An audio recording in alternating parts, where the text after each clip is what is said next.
माश की वाइट दाल पकाने के लिए मैंने तकरीबन 400 ग्राम माश की दाल ली है। उसे अच्छी तरह से धोकर चूल्हे पर चढ़ा दिया एक बर्तन में, और अब इसमें पानी डाल देते हैं और इसको उबालने के लिए रख दिया है। इसके ऊपर जो मैल आएगा वो इसे उतार लेंगे।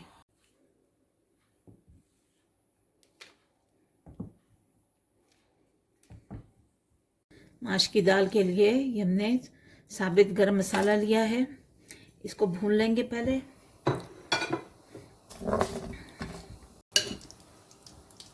प्याज डाल देंगे और उसके साथ में प्याज को ज़्यादा ब्राउन नहीं करना हमने, और इसमें अदरक और लहसुन का पेस्ट शामिल कर देंगे। इसको भी ज़्यादा इसके साथ ही भून लेंगे। 2 टमाटरों का पेस्ट चला गया, 2 टमाटर की मैंने ग्राइंड किया था वो चला गया साथ में। साथ ही गरम मसाला, ज़ीरा पाउडर, हल्दी, नमक और मिर्चें और सफ़ेद पेपर सब चले गए। इसको भूनेंगे। इसको भून के जैसे ही ये मसाला भूनता है इसमें दाल भूनेंगे। मसाला भून गया है, अब इसमें 1 चम्मच दही की डाल के और इसको भी भूनेंगे हम।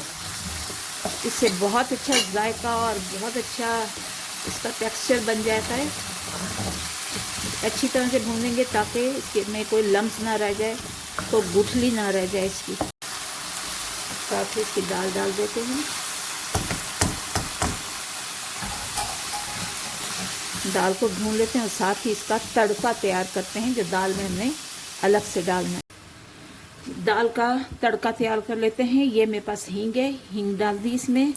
साथ ही ज़ीरा डाल दिया और ये 4 या 5 या 6 लाल मिर्चें हैं।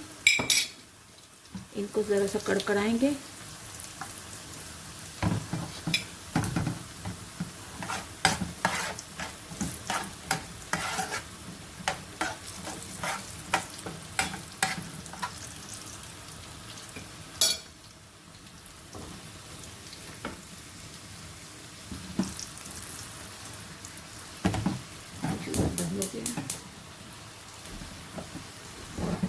इसके अंदर डाल देते हैं ये जितना।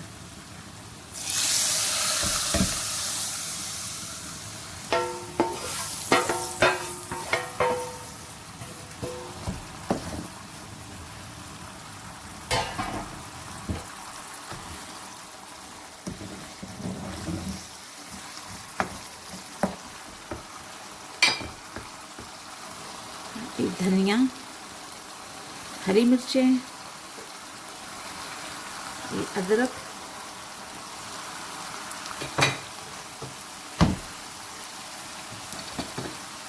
और साथ ही ये कसूरी मेथी डाली है। और इसको अब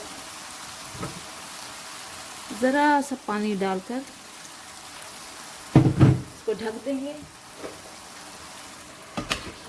तकरीबन 5 मिनट तक इसको हम ढक देते हैं। तो देखिए माशाल्लाह मज़ेदार सी माश की दाल बनकर तैयार हो गई है। घर में बनाए, झटपट से बनने वाली है। बस इसे उबालना है और अपने तड़का लगा के इसे मसाले में, और बेहतरीन है। अल्लाह का शुक्र है रब्बुल आलमीन का, उसने हमें खानों के लिए तरह तरह नेमतें अता की हैं। आप भी बनाएं और मुझे दुआओं में याद रखें। मेरे चैनल बानाश किचन को सब्सक्राइब कीजिए, लाइक शेयर कमेंट्स कीजिए। चलती हूँ, नेक्स्ट वीडियो पर मिलूँगी। तब तक के लिए अल्लाह हाफिज़।